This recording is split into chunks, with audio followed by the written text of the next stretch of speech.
G'day everyone, Jono here from Nova Caravans, and today we're going to go through a couple of our main doors. So if you've got a Bravo, Family Escape or a Terra Sports, this is called a Milenco door. So what's the first thing we need when we open a door?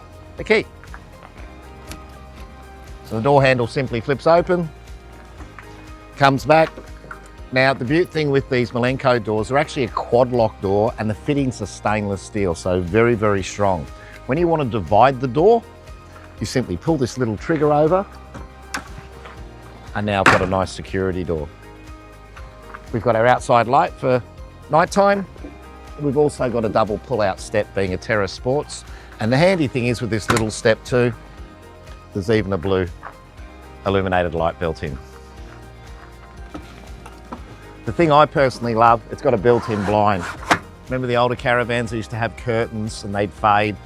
This is looking a lot more modern. But anyway, I'm gonna get myself a feed, so I'll see you soon.